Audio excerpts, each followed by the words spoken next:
தமிழகத்தில் எந்த ஒரு கால்நடை மற்றும் பறவைகளுக்கும் பறவை காய்ச்சல் பாதிப்பு இல்லை என்று கால்நடை பராமரிப்புத்துறை தெரிவித்திருக்கிறார்கள். கேரளாவில் பறவை காய்ச்சல் அதிகரித்து வருகின்றது. குறிப்பாக கேரளாவில் குறிப்பிட்ட சில பகுதியில் பறவைகளுக்கு ஏற்பட்டிருக்கக்கூடிய அதன் மூலமாக பரவக்கூடிய இந்த பிரச்சனை என்பது அதிகமாக இருக்கின்றது.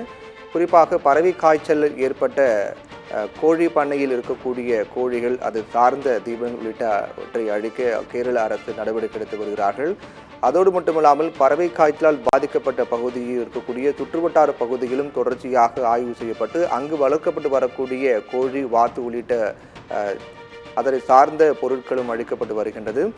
அதுக்கு பிறகு கேரளாவிலிருந்து தமிழகம் வரக்கூடிய எல்லையில் பலத்த ஆய்வு பணிகள் கண்காணிப்பு பணிகள் மேற்கொள்ளப்பட வேண்டும் என்று உத்தரவு பிறப்பிக்கப்பட்டது.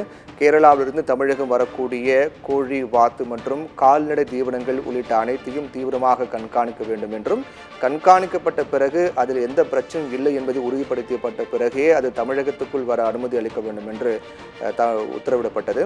அதன் தொடர்ச்சியாக கண்காணிப்பு பணிகள் தீவிரமாக நடைபெற்று வருகின்றன.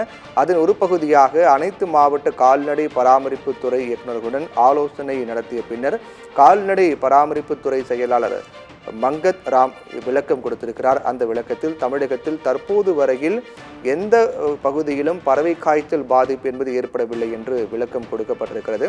தமிழக கேரள எல்லையில் 26 சிறப்பு முகாம்கள் அமைக்கப்பட்டு கண்காணிக்கப்பட்டு வருவதாக மங்கத் ராம் சர்மா தெரிவித்திருக்கிறார். சுகாதாரத்துறைக்கு அறிவுறுத்தல் வழங்கப்பட்டதை அடுத்து இந்த கண்காணிப்பு பணிகள் என்பது மேற்கொள்ளப்பட்டு வருகின்றது.